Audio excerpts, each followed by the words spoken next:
let us just do that. Great. So, yeah. So my name is Saad. Oh, you might need to mute Jennifer.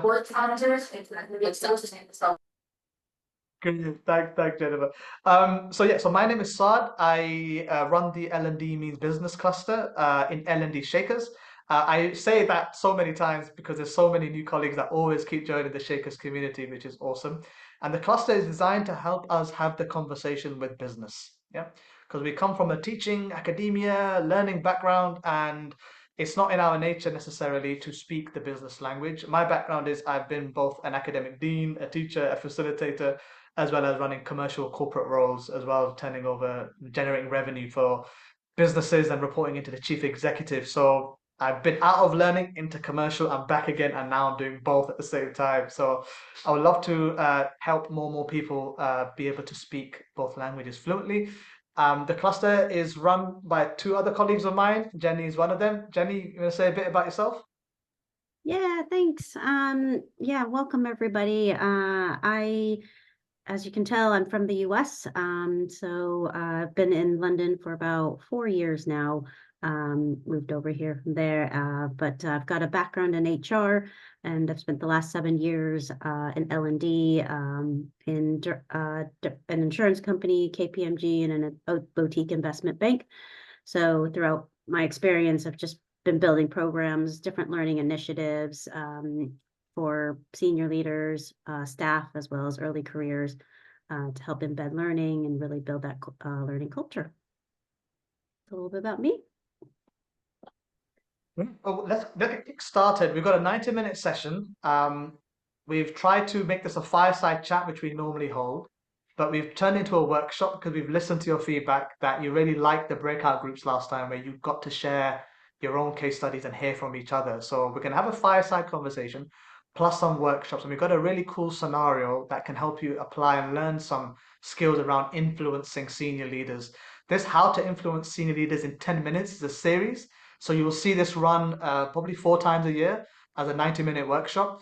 And we'll have a new guest speaker every time and a new scenario and a new way of looking at how we influence senior leaders. Using their language and business language is just one thing. And you might just be here to think about how do you speak that and replay back their language to them. Or you might be thinking, how do I pick up certain words and phrases from a commercial standpoint? So that's what we're here for. Uh, yeah, we've got a case study, so we're going to be talking to you a little bit about the case study as well. But then thanks for that, Margot. And then we'll be trying to think about how we can actually apply that into your own setting. I'm seeing description for 30 minutes. It is 90 minutes in the actual Luma, but I can see that on the visual, the thumbnail, it suggests 1 hour. But in the actual calendar invite, it should be for 90 minutes. So just checking, did everyone see 90 minutes on the actual calendar invite that you got from Luma? Just to double check, because we don't want to be doing it for.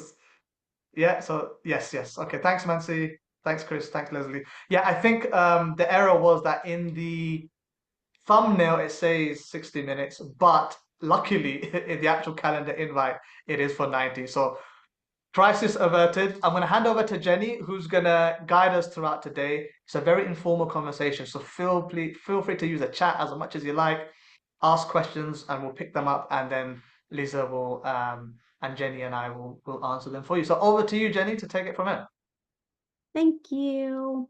Well, welcome everyone, and thanks for joining us. I know you guys are all quite busy, but hopefully you'll get a lot out of today, learning from each other and just kind of practicing some practical influencing tips that you can take away in your next conversations with senior leaders. So as Saad mentioned, we've got the wonderful Liza with us, and then we'll do some breakout groups, and then we'll come back and debrief. For those of you that do need to drop in 60 minutes, don't worry, feel free to do so. We'll make sure we tighten that up for next time, and then we can send out resources for everybody at the end of the session, and follow up with a survey as well. So, but for those who can stay until 90 minutes, great, and then that way we can kind of have the entire time together. Now, without further ado, I am so excited to welcome Liza. Thank you so much for joining us today.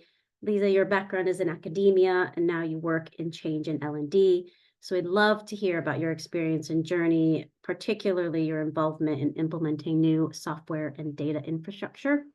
Um, really not from a technical lens, but actually what's that influence lens that you use with senior leaders, how your thinking actually evolved over time, how you changed your language, and then what were some of your before and after conversations with the CFO.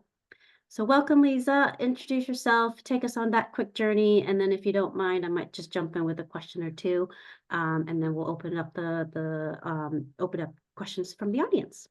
Over to you. Yeah, thank you. Yeah, I'm Liza. Really nice to see you all. See such a full group. So yeah, as Jenny mentioned, my background is in academia. I was teaching a lot in different departments in media and culture, actually. So, and I was working as an artistic consultant. So, in this like few minutes, I want to present a bit kind of my journey from that background into the business with some very concrete examples. And then at the end, I will offer some tips and tricks of how I navigated also this transition. Yeah, and I have 2 slides, so I'm going to share my screen so we can go through this journey together. Yes, can you all see the screen? Maybe some thumbs up. Yes. Perfect. So yeah, as I said, my background is in academic teaching, but then I wanted to move from academia into, I think, an environment where learning can have more direct impact. So then I was hired as a referral, as a consultant to improve communication and collaboration. I had no experience in business language, and I used to use very academic and philosophical language. So when I started my journey in L&D, the request from the company is that we want people to work better together and communicate better. So then I was like, okay, my focus is to identify what people need and then design intervention to address them.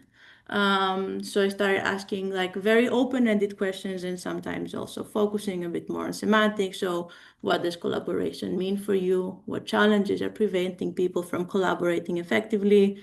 What does good collaboration looks like for you?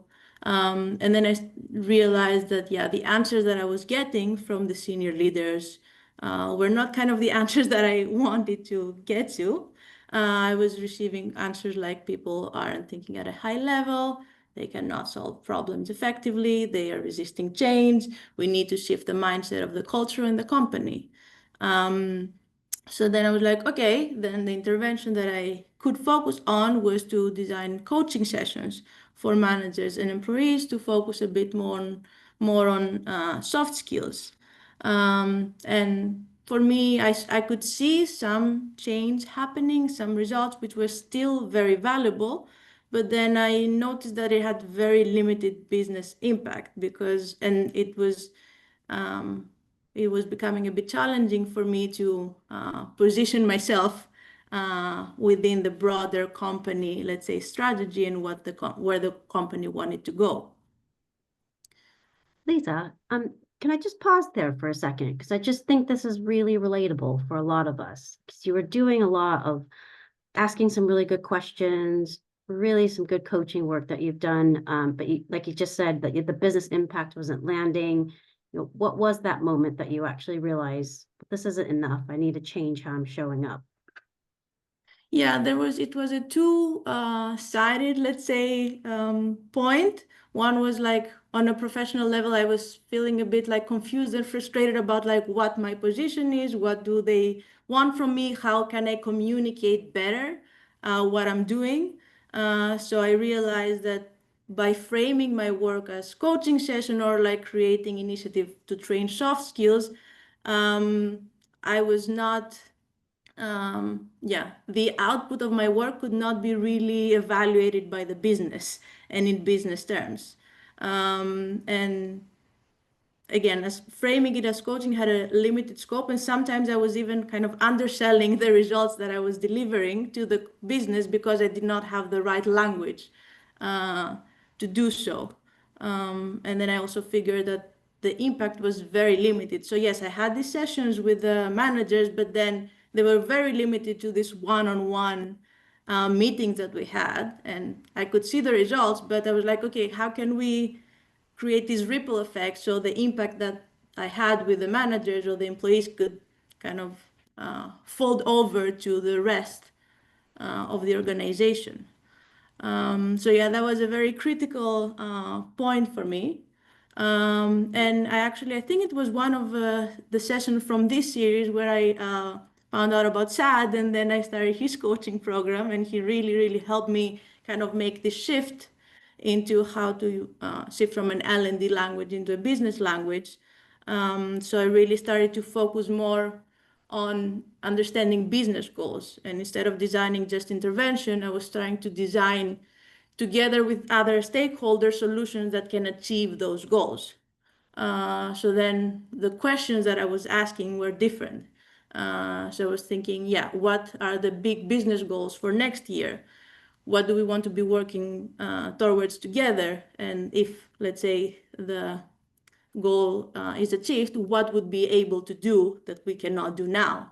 And then I also noticed that based on the questions that I was asking, I was also receiving different answers and more concrete answers. So for example, one of the answers that I received, yeah, we will have to launch a new product in 2027. And then I realized, oh, based on the discussions that I also had with the managers and with the other employees, it was like we don't actually have a process between the R&D and production to ensure that we can have successful launches. So then, I saw, there is this gap in the business now. So I was like, okay, that could be a potential like a business case or a project that I can create to address a gap in the goal that the business wants to have. So by reframing that and communicating that with the senior leader, it was way easier for me to position myself more strategically in the company and to build more trust and buy-in from the senior leaders as well. And also as an indirect outcome, we had an improved collaboration and communication between the different departments. So yeah, that is one example. And then I was like, oh, this is actually working quite well. So I started being a bit more proactive. So for example, another thing that I learned at the company was like, oh, we're introducing a new CRM. But then I realized, or I was listening from different people from all levels of the organization that, yeah, we have the product, but we're not implementing it as fast as we want to. We see some resistance. Yeah, we really need to figure out a way to adopt that system better. So I collected all this information, and then I went to the senior leader, and I was trying to reframe those challenges as like a business goal. And I asked him, like, from what I understand, you're introducing the CRM to improve your data infrastructure. And then the CFO was like, yes, you're very right. And then we also want to minimize the time spent on service cases, or we want to we want to make sure that we can allocate the right time for the certain prospects. So then we're like, okay, I started slowly building my case, but I realized I still did not have a very concrete goal to frame that project in a certain way. So then I was like, okay, I need some more information. So I planned like a 10-minute discussion with the CFO, and I came up with just one question. So like, if the CRM succeeds, what could the company do that it is not possible now? And then I immediately saw the change in the CFO's reaction. It was like, oh, that's a very good question. And immediately it was way easier to get more clarity on what the CFO wanted to do with that project. So then I had clearer answers, because he was like, yeah, we need to have more reliable forecasting. We want to create new revenue sources. So then for me, that was a very, important point there because suddenly I was building more trust and with the CFO. That's really great. And I absolutely love that moment, because like you're really seeing kind of that shift in buy-in. You're actually really getting that CFO to engage. And I think it's really great to kind of reflect and think about, okay, what is that question, or what are those kind of specific business language you can use to land it really differently. And so I think it'd be good to kind of hear, how were there different ways that you actually like reframe the question before you ask the CFO or to get that positive reaction? How did you ultimately kind of land that question to really get that buy-in? Yeah, it's a lot of I would say trial like trial and error. I think like it took me many months with a lot of frustration trying to being able to land to that specific question where I saw the mind shift also from the CFO. But yeah, I think it's first of all really learning like the words that the CFO is using, like really try to kind of mirror and reflect, okay, what are they actually saying? What does that mean for the business, what for the company? So then trying to really reflect that. And I think it worked because now I'm really trying to create projects that have like clear business goals, and I can see that I really improved the relationship with the CFO has also improved. That's great. So Can I ask a question there as well, Jenny? Yeah. Yeah, I don't know if you're going to come onto it later, Lisa. It's been so great to hear the recap of this. When you were speaking to the CFO, you were also looking at metrics, weren't you? yes, A qualitative and quantitative. Are you going to come to that later? I don't have it at the tip section. So no, I was not. Yeah. Do you wanna share the conversation that we were having, like in our sessions, about qualitative versus quantitative, and which one you've sort of presented to the CFO first, Yes. without putting you on the spot, because I thought Yeah. that was such an important trick I think you used. Well, then it ties exactly in the first tip that I have, although it's not like mentioned here specifically. So yeah, like when I say, for example, try to understand the C-level perspective, ask questions, learn the language, and acknowledge their point of view, even where they disagree. There was a very specific point when, for the collaboration project that I mentioned before, together with the department managers, we had created these like metrics, like some qualitative metrics, a questionnaire. And I knew that the CFO is all about hard metrics, which is also quite understandable. But then when I was trying to present the qualitative metrics, I already started with, like, I know you're not going to like those kinds of metrics, but I think they are very important for the scope of the project. So I acknowledge that this is not, let's say, the qualitative metrics are not ideal for the business impact, but for that specific project, they could be useful. So by presenting in advance, like, I know you might not agree with this, but I'm presenting this, then it was way easier for the CFO to have that conversation. Yeah, and I think by anticipating it, you're absolutely right, because they want to know, CFO, senior leaders, they want to know that you get it. And qualitative metrics, like let's say if you want to say, are these tools, tips from the workshops and the training now being applied, for example, in their day-to-day work. That's a survey question. Or if you're going to have a survey question which says, do you find an improvement in the collaboration between two departments like R&D and, in this case, manufacturing teams? That's a self-assessment, which is great, but it's not really business data. And it's driven heavily by psychological assessment. And then I think you came out with 2 or 3 hard metrics, didn't you? Like, what was it? Was it something to do with, I can't recall what they were now. Yeah, And so yeah. yeah. So yeah, then it was more like how much time is required to resolve an issue that appears when, for example, the product moves from R&D to production. or what is the percentage of returns of products, which are very telling of like if something went wrong in the collaboration process between production and manufacturing. And yeah, these were also part of the final proposal that I sent for this project.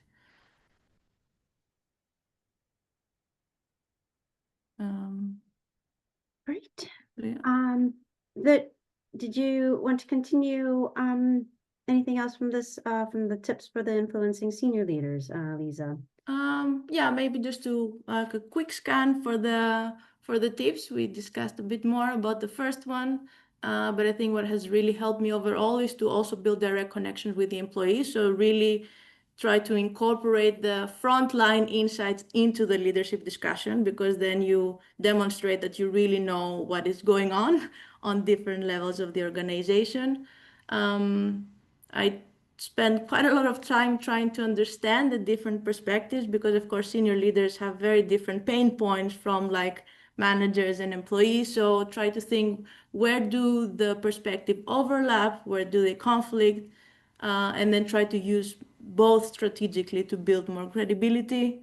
Really try to adapt to their working style. So in the past, I used to like really write to elaborate a lot on things, but now I try to be very concise, learn how they really prefer to have information. So for example, the senior leader have very limited time. So the CFO that I work for really wants to have the information in advance. So I really send like a small overview of what the topic of the discussion is going to be for our meeting. And that helps me kind of prepare better for me and for him. And then for me, really try to show that you can adapt when things shift. So you really try to, how do you say, to show the senior leaders that you understand how things can be also predictable, because this is something that they're also facing on a daily basis. So really try to communicate that. And yeah, it does take a lot of time to build this clarity and trust. But for me, each conversation sharpens kind of the frame, and the more I engage with them in conversation, the clearer I become. And I think it's easier for me to communicate what I see and for them to communicate their needs. So yeah, these are my tips. Amazing. Sorry Thank you. to interrupt. Are we open for spontaneous questions, or do you want us to wait a little bit? Yeah, we were going to open it up for the audience. So why don't you go ahead? I know there was a couple of questions in the chat. So we can get some questions from the audience. Okay. Oh, I will write down mine in the chat, so I will be on the line. Oh, okay. All right. So we'll go to the chat questions. So the first one we've got is from Lindsay. She was interested to know where the initial brief came from, and did you go back to that same person with the questions, or did you go to other people? Let me quickly also check. Question. Sorry, can you repeat it then? Or Yeah, she was just wondering where the initial brief came from, and did you go back to the same person with the questions, or did you go to other people? it, do you mean, just to clarify, that was for the CRM, right? For the I don't know, Lindsay, if you want to unmute Maybe- and maybe Yeah. clarify your Clarify a bit question. better. Yeah, I'd written the question before you started talking about the person, actually, and then you started talking about the CFO. So yeah, it was more, when you're given a brief and you've got those questions, do you generally initially go back to the person who's given you the brief, or do you think, actually, I want to find out about all these business goals, I'm going to go to managers of other departments and ask them and bypass the initial person, if that makes sense? Yeah, there I kind of improvise. I really try to understand, okay, who can give me the type of information that I need. So like with experience, I kind of learned, okay, what answers do I need from the CFO? So yeah, in some cases I would go back directly to the CFO. But in other cases, if I see, okay, he says there is a lot of resistance in the adoption of the system, I will go and ask a bit more the employee, okay, what's happening there? Is there a gap between what is asked, for example, from the employee and what is actually happening? So then I can report back to the CFO. Yeah. And I remember, Lisa, in our one-to-one coaching sessions when we were talking through how to prepare, we talked, didn't we, that the CFO is looking to you for answers. So I think you were perhaps being over reliant on the CFO to give you that pieces of information, but then actually you started to then reach out to we said who else are the other stakeholders, and it was the production managers and lots of people who you already built really strong relationships with, and sometimes you also found that they were giving you contradictory information, right? And then Yeah. and you didn't know how to deal with that in the beginning, but we came up with a plan to make sure that you can be very open and transparent with your CFO to say, hey, look, you're saying this, I'm hearing this on the ground, but you played a really cool mediation facilitation role to say, what is the true picture? Is it both of these issues? Is it one of these issues? And actually, you might have found that they were saying the same thing, but just in different language, I think, as well. Yeah, it's yeah, that was like the hardest part, but like the most valuable one as well, because I think this is then where I start seeing my role, what my role is, try to kind of translate all these different perspectives and try to facilitate more alignment. So yeah, this person is saying these things because their pain point from production are like ABC, but then as a CFO, you have very different point of view, but like, is it actually, are they trying to do the same thing? And in my case, at least, I saw that they're really working, they really want the same thing, but they're also using different language to communicate that. So yeah, I try to be kind of the in-between person. But it's, yeah, it takes a lot of improvisation sometimes. Great. All right. It looks like we've got another question from the audience. Rosemary, you were curious to know what the solutions and results were to these two cases. Can I explain? Yes, absolutely. Yeah, so what I was looking for is the L&D services that you provided to take care of the gaps, now that you're looking at this from the project point of view. I'm not sure. Can you So if you go, if you share the slide that had the before and after, if you don't mind, yeah. to share it back, you mean the what I Yes, have please. before? Yes, please, so I Yes. can explain Okay. it better. Thank you. Yes. But just one thing to mention, this I just handed like the full business cases on Monday. So this is something that is really kind of happening as we speak. Okay. So maybe, yeah, just for some context. So yes, let me share this and then we can. Yes. Okay, so the after section down there at the solution, you said create projects with clear business outcomes, right? Yes. So now in case number one, from the L&D perspective, what was the solution that you provided for this case number one? Well, I would frame it a bit more like as change management. Okay. So it was the learning aspect was Yes. the collaboration that took place between the different between the two departments, because in order to do that, like I also facilitated session between the product lead and the operations manager. So that for me was the more behavioral change. Okay. But that was not the goal in itself. So I see it as like, yeah, the learning part is just a section, or like the goal is to create a process to make sure that we can have like successful product launches. So the learning is kind of the foundation for that. But the framing is we need to launch products. Okay. So now the reason why I'm asking that is because on the left side before the shift, you are very specific talking about coaching sessions that were provided. So now what I'm hearing is on the right side after the shift, you are facilitating the work relationships between different departments. Did I get you right? Yes, part of the project, yes. Okay, thank you. And could I just add to that? I think Rosemary has touched on a really important nuance. I think when we think of getting people ready, right? We often think of training, we think of skills, but actually behavior change is much more than that. When you've got two departments who aren't collaborating, they're not getting on with each other, they don't understand each other, training sometimes isn't the best solution. And I think what, classic action mapping from Kathy Moore, and I think what Liza has done really, really well is she's provided some kind of coaching facilitation solution to address the working relationships live in the flow of work by getting the two departments together in a single meeting to say, okay, talk me through your problems, what are they, and I'll help you navigate those.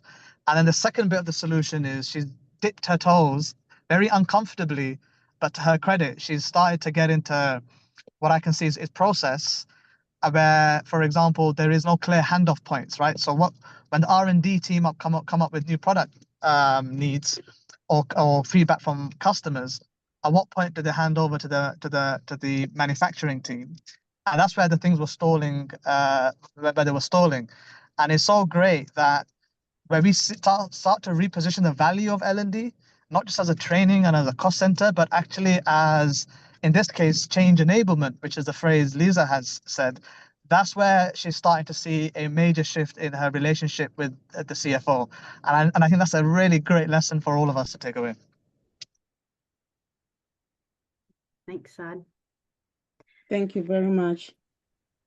All right, and I think Camila, you said you had a question and you were just gonna pop your mic on. Yes. Okay. So thank you so much for organizing. I want to address a few challenges, discomforts that I do have when working with C-levels, right? So I know I wrote down a few things here. So, and it's also a question in the end, right? So Lisa and colleagues, how do you deal with senior C-levels leaders that interrupt you, that don't wait you to finish your thinking, even in you are trying to summarize your ideas, you are trying to bring out your findings, you agree that you had 30 minutes and you are in your 10 first minutes and they started to interrupt you, and you even asked how they would like to proceed with the meeting, and they'd say, no, you can go ahead. And then you start to speak, and then they will be like, but wait, let me interrupt you. And then boom, so this is kind of situations I think we all pass. And also how to deal with the pressure of transforming complex data, complex information, like big maps, big quantitative data into a simple plan, dashboards, or slide, right? Then we need to kind of show off our findings. And as you mentioned, Lisa, C-levels wants to have a simple, maybe sometimes, most of the time, simple slide. How can you deal with the pressure of, like, you don't have time to do it, you need to prepare your data, you need to think about the vocab that you need to use, it's not academic, you need to use a business vocab. So it's a lot in my mind every time to deal with these situations, right? So summarizing, questions about interrupting our thinking, and the time pressure when you are trying to summarize complex data. Yeah, it's a very tough one. And from your question, I understand you're working for a big organization, correct? Sorry, I didn't give you any context. No, actually, it's a media science organization, but they are very business centric. Mm. Like all the units need to know about business. In our L&D, it's very aligned with the business goals. Like we don't have any problems to align with the business goals. In the past years, we are very aligned. My head of L&D, he's so good on this. So the thing is like dealing with stakeholders, dealing with C-levels when I need to present some data or collect input for initiatives or programs. Yeah, like, I mean, from my experience, just like I want to present a bit my context because I work for a very small company of like 35 people. And I was lucky enough that I had direct access. So like when I entered, I immediately had conversations with the two senior leaders. So then like that makes my kind of take and experience, I think, a bit different from yours. For me, there's no L&D department. I'm the one. So there is also like a lot of Okay. things that are not set up. There are not so many processes that you kind of have to bypass if needed. Um, so like, but from my kind of general understanding of like how my question would be, what is the relationship that you have with those senior leaders? Like, how easy is it for you to kind of access them or like ask like quick questions? Well, I do have amazing relationship with everyone, like in the friendship level. But when I need to come up with some business language and I need to kind of make our solutions or whatever program we are creating, I need to kind of add up this business vocab. And I don't know why. Sometimes I just so afraid and I just start to speak slow and I don't know, maybe something that I need to overcome. But I agree with you that it's in terms of relationship. And I note down your sentence on the slide, right? It's like clarity and trust are built, not found. And each conversation sharpens the frame. So thank you. Thank you so much. You're welcome. And just to let you know, like for me, like the relationship with the CFO was the hardest one in the company. So like it just requires like it's a matter like of yeah, how much time are you also willing to invest or like kind of I think balancing, okay. Yeah, the personal/professional investment that you want to make on that.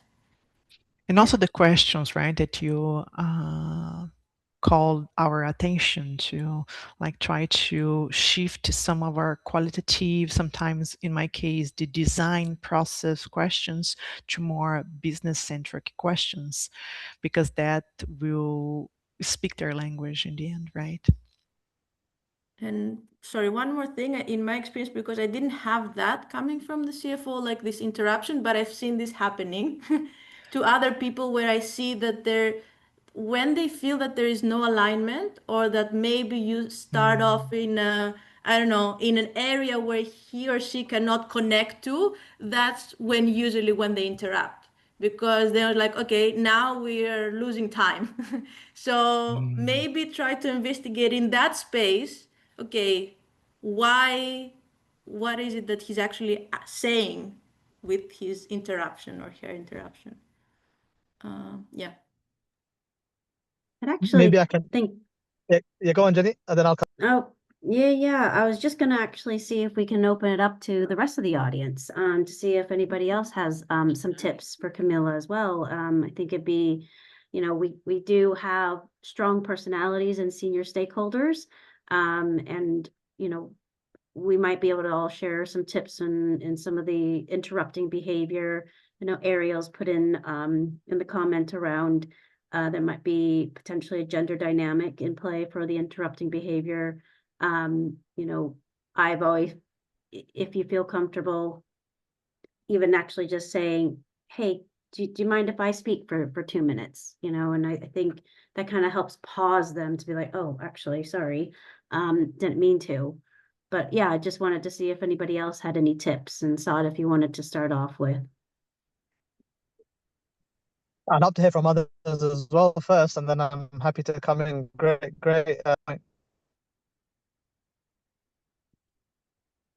We're losing Saad. Oh, I was just saying that I'm happy to hear from others first, actually. I'd love to hear other examples. Okay.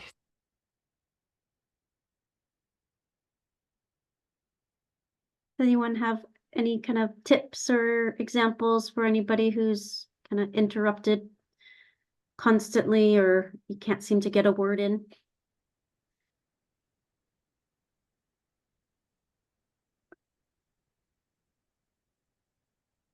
All right, Saad, I don't know if you wanted to just jump in. Can you hear me okay? Because my reception is a bit bad where I'm at now, but can you hear me? Yes, now we can. Okay, fantastic.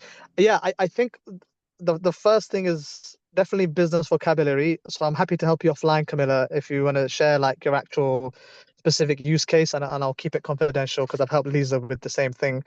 Secondly, when I have about 3 slides, if they want to, if I ask them what they want to focus on very specifically. I've got the budget, I've got a timeline, I've got some questions. What's on your mind today? What would you like to focus on? That's that's a very intentional way of saying I'll follow your agenda. And there are many times, Camilla, that I will start with slide 5, then go to slide 2, and then go to slide 3, and then go to slide 1.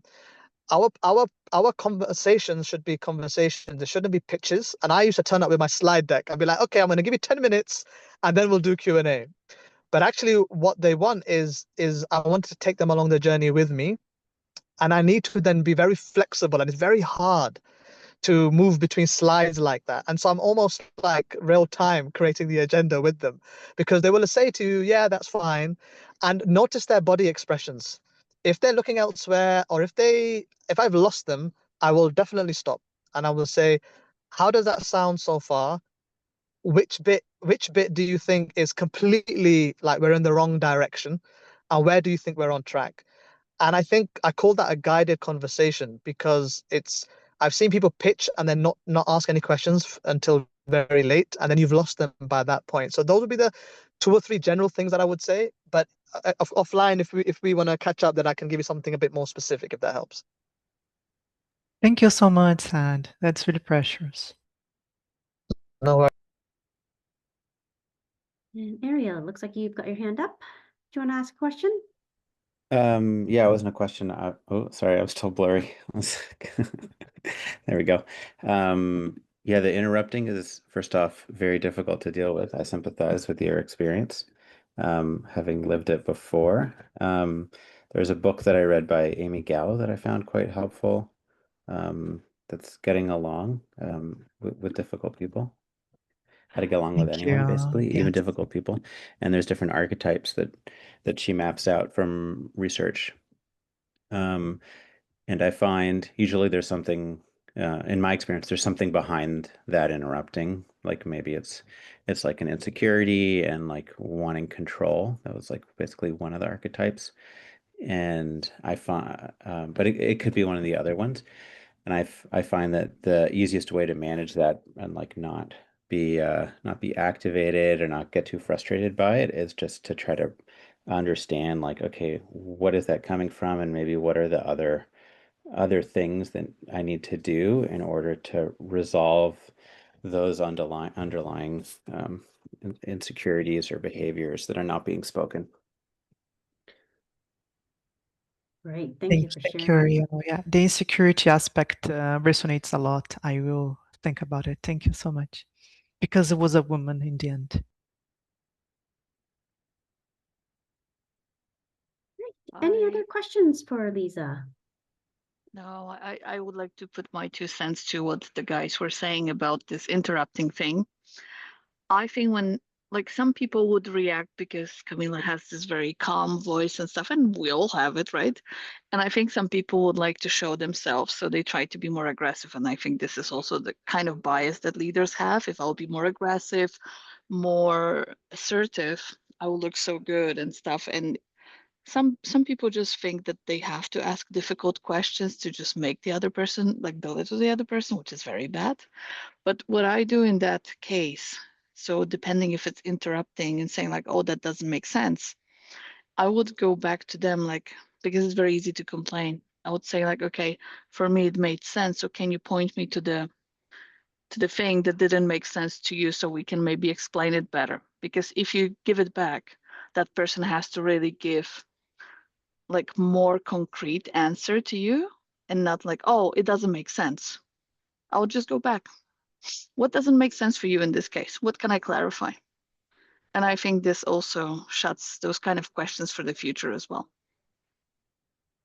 Thank you. Great. Thank you for that. Right. Just any other questions for Liza?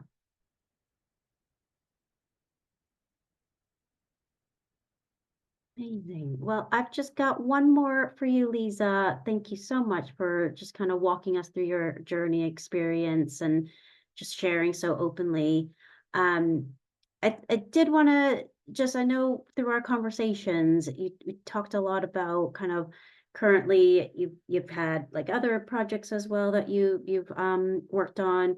You're also in the midst of kind of advocating for yourself in terms of extended role. So I'd love to hear just about, you know, kind of how do you kind of differentiate your influencing style? Would you kind of use the same tactics that you talked about today in advocating for yourself and, you know, for other projects, or would you actually have different tips? I'd be curious just to kind of hear how you might adapt based on different scenarios and situations. But do you mean for other roles or like Yeah, I'm I think trying to understand. we talked a little bit about that you were kind of advocating for yourself in terms of kind of extending your role, right? And so you're obviously going to be influencing senior stakeholders then as well. So it'd be interesting to hear if you would use kind of the same techniques as you're advocating for yourself, or if you would use something different. Similar to what you've just communicated to us. Yeah. I think what has been a big part also of my journey, like now, is like really try to be adaptive. So like really try to adjust to like, or really try to build relationships with different people and try to communicate to those different people based on the needs that you identify. So I don't think I would act differently. I see this like as a general framework, and then I see it as like being flexible enough that it helps me to act based on what I see necessary. But yeah, for me, like the general one is like about kind of also not being afraid to make mistakes. I think like the more you try to find clarity for yourself in your role, the more this also extends then to the people that you're working with. And then it helps maybe sometimes to get clarity from them or also defend your position if you have to. Yeah, absolutely. That's great. Yeah, I think the key word you've really spelt out there is adapting, right? And just, you know, as we kind of, you know, L&D professionals, it's always about how do we kind of find the right tool for that right situation. You know, the framework per se could be the same around, you know, using business language, speaking and getting their buy-in and making sure that we are getting across the right outcomes and mutual goals, but then how you kind of show up and how you frame that might just be a little bit different and be adaptable. So that makes very much sense. Thank you for that. Thank you. All right. Well, if there's no more questions from the audience, we'll shift gears here for a little bit and just kind of get you to just get into some breakout groups, work through a case study. It is quite real, I guess, in terms of a situation. Thank you. I see some of you guys are jumping off. So we'll send out the survey out to everybody as well as the different resources slides. But for those who can stay, we'll put you out into breakout groups. So essentially, what we're going to work on right now is a case study that is going to be around how you're going to meet with your CEO next week. And the context around this scenario is, I'm just pulling it up here. I'm going to share on the screen quickly, but I'll also drop it into the breakout group once we get into it. But what we're hoping to have you guys do is take a look at what's going on. You're going to be having a meeting with the CEO who's basically under pressure to reduce costs, focus on core operations, and you're going to be responding to new regulation impacting the business. You, as on the L&D team, you currently have several initiatives planned, but historically the function's just been kind of a nice to have. And then you're going to have 20 minutes with the CEO next week to kind of really think through how are you going to approach this conversation. And just thinking about from the tips that Liza had mentioned, and I'll share that in the chat as well. You know, think about maybe 1 or 2 influencing tips that you can use that you'll find relevant for this situation. And then think about some questions that can also drop in around guiding your conversation. And really think about, okay, what's at stake for you versus the COO? Thinking about how you can approach your conversation with COO, and thinking about, you know, what are some of the before and after things that you could do, and what kind of your end goal of the conversation is, and using that business language and things like that. And so one of the reasons why we're kind of framing it this way is, you know, often with L&D professionals, we kind of jump straight to the solution and think about, okay, it must be kind of a training, it must be this solution, or usually it's a deck that we want to influence. But oftentimes that's not really how we influence, right? So I think this gives you some time to think about, okay, what's the language I'm going to use? What's kind of be some of the things that I can, like, as a series of influencing moves that I could do either before or after, and then being able to kind of think through more strategically. So with that said, let me see how many of live left. 1, 2, 3, 4, 5. It's about 5. So what I'll do is I'll break you guys up into 2 breakout groups, just so that everyone has a chance to talk. And I'll drop you the slide and some of the questions, and then Saad and I can kind of bounce back between the 2 groups, and then we'll give you about 15 minutes, and then we can regroup. And then just pick one person from your group to share some of your thoughts. What tips did you find useful? And then we'll just debrief, and then see if what other takeaways that people have. And just to say that we do have a mock answer of how you could present yourself differently to a CEO. So definitely stick around for the end of that, because I think it's going to be quite helpful to think about, you know, how do you show up and how you might start to show up differently.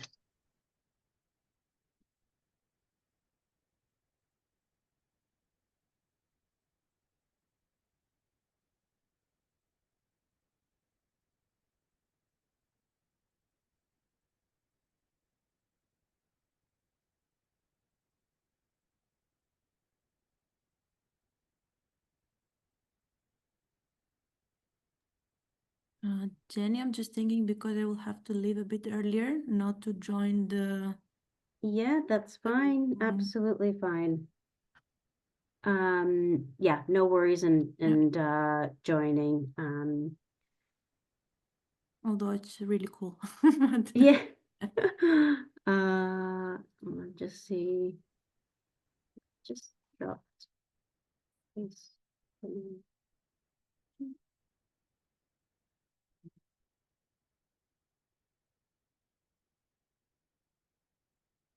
All right, just gonna make sure that everybody can access the case study. And then I'm just gonna drop your tips in as well. And then I'm gonna just jump into, and if you wanted to, you wanted to dive off, you're more than happy to now, actually, if you wanted to.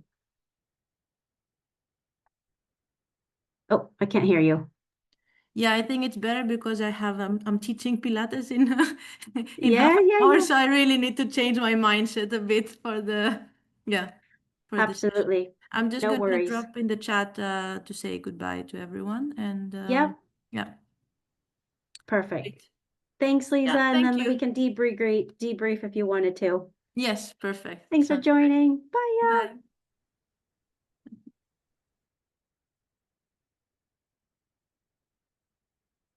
Start off with,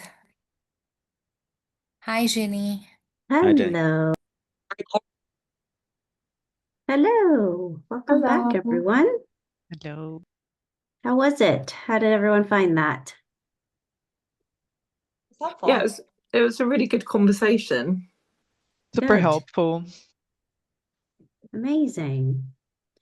Great. Yeah, I'm glad it sparked some good discussions and probably different perspectives and different angles. So we'd love to kind of hear from the two groups, maybe in a couple of minutes, just thinking about kind of what influence tips you chose or approach and how that might shift your thinking and your approach to that COO. Does anybody want to go first?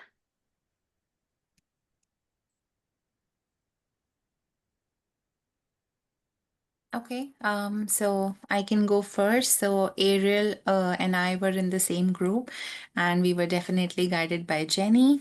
So I'll share some of the notes that we've made during our conversation. So the challenge in front of us was how to influence the budget allocation in a conversation with COO for the next quarter. So some of the thoughts that we've put together are definitely COO wants to cut costs, and in the conversation we'll try and navigate that. Apart from I mean, the obvious reason, there are deeper talent issues as well, and we can dig in those issues by starting with good business questions. For example, what are the key drivers to driving revenues, or what are the key drivers that brings these operational costs down? And instead of suggesting a training program like a manager development program, etc., we can probably give a solution of connecting, people with each other, with highly influential people, so that solutions can be passed on quickly rather than waiting for a training program that may be 20, 30, 40 days away. So that could be one of the discussion points. And we can also highlight cost saving through performance improvement. So if we reframe after understanding their pain point in their language, we can mention that performance improvement, can actually result in cost savings. So for example, if there are confusions happening around project management or RACI matrix, who's doing what, so maybe we can bring in some tool or a process to that madness, which will be ultimately process improvement, and it can actually bring down costs. And another point that we discussed, and probably then I'll pass on to Ariel to add in case I've missed out any, is better feedback loops for in case the costs are not coming down because of poor communication. Ultimately, the bottom line is that it should help the team increase revenue and bring the costs down. And the end goal that we've together decided that we really want the COO to leave the meeting with the thought that the L&D and him or her are on the same page, we are on the same team, and definitely some of the fears must be addressed of the COO. I mean, because that is why they were skeptical in the first place to cut L&D, as their first thought. So yeah, that were some of the discussion points. And Ariel, over to you in case you'd like to add anything. Yeah, I think one thing that you mentioned was we don't want to make it seem like the L&D was failing in the past, and so maybe that's about reframing how those training programs were like relevant in a growth phase of new employees.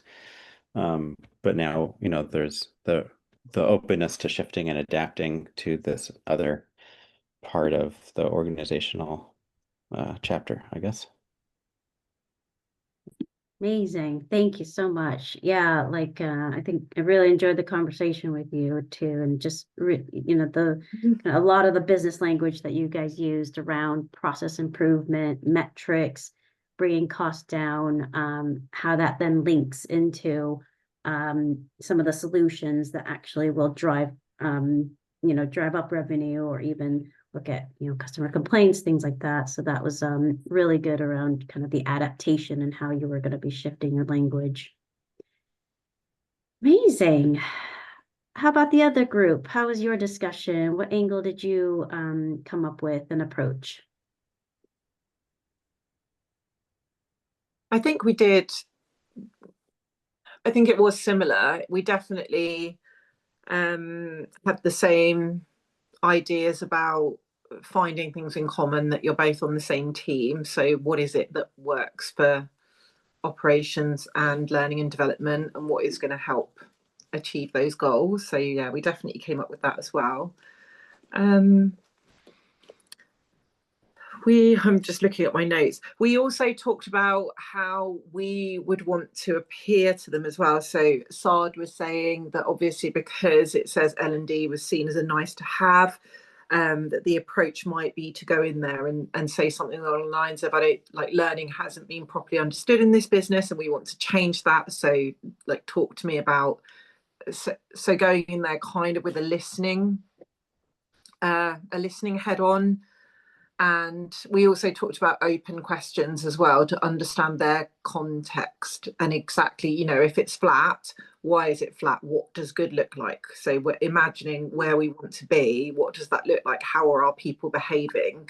What do they do every day? And then that's where we can identify the gaps as well and come up with solutions. Amazing. I don't know if I've missed anything. Someone else jump in if you want. I was writing a lot of notes.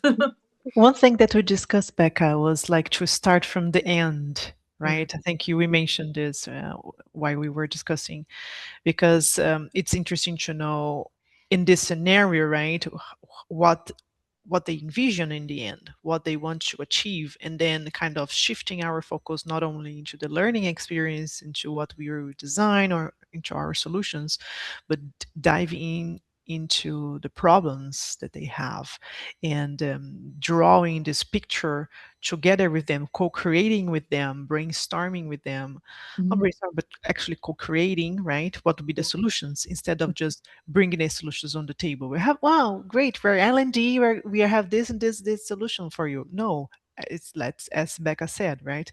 Let's let's have this open approach, and then also connected with what they envision in the future, in the near future, by the end of the year, probably. Great. Saad, I don't know if you had any reflections before we get into just kind of the mock answers that we've drafted up.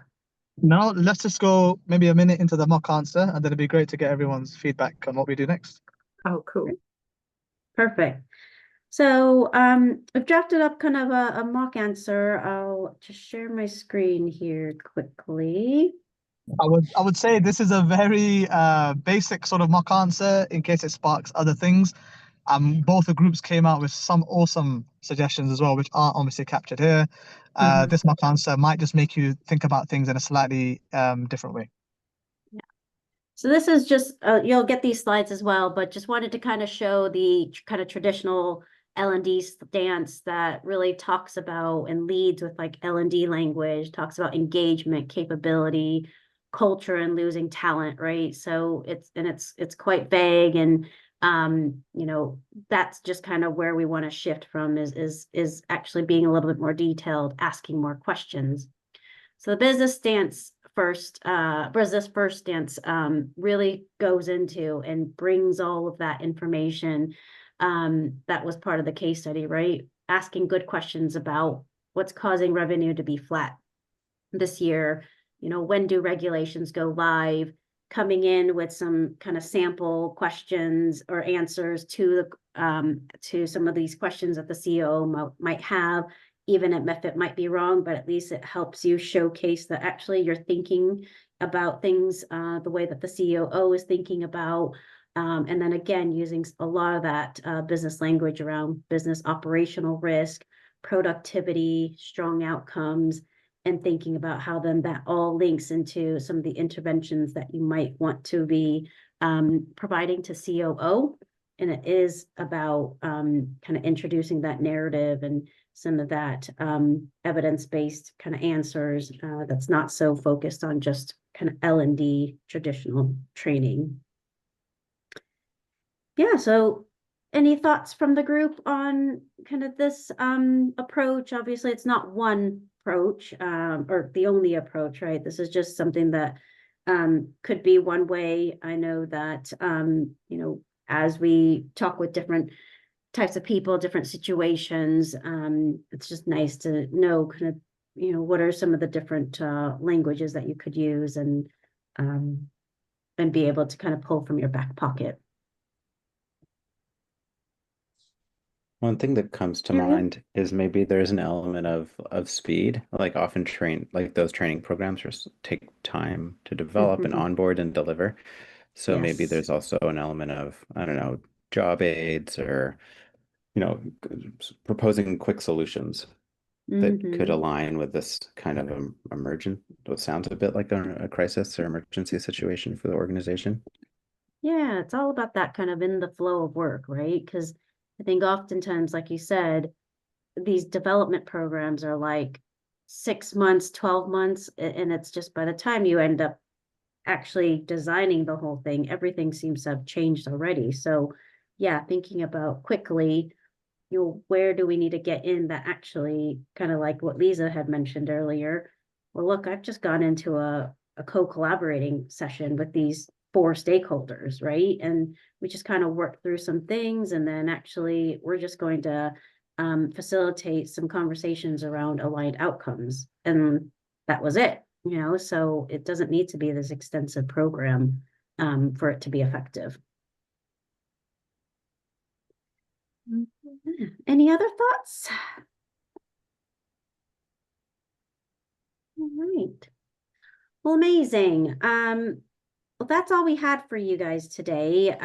Thanks for taking the time to spend morning, afternoon with us, wherever you are. But yeah, this is going to be a series of kind of events that we're going to be putting on. We're also going to be offering SOD will be offering a free 30-minute free coaching if you guys are interested. So I'll be sending over a feedback form survey just to get your thoughts around how you found this and what you'd like to see on the other future events, because we certainly want to make sure that this is going to be useful and beneficial for you. So we'd love to hear from you what you would like to see in future sessions. And then there's going to be an opportunity for you at the end to say that you're interested or not interested in a free 30-minute coaching, and then we'll reach out to you and get your details on that. And then we'll share some of the slides as well. Thank you so much. It was so valuable, so on point for me. This is amazing. Thank you so much for organizing. Thank you. Yeah, thank you again as well from me also. And it's been lovely to chat to everyone today. Amazing. Thanks, everyone. Thank you so Great much. job. Thanks, Jenny. Have a good day. Night. Take care. Bye. Bye. Bye-bye.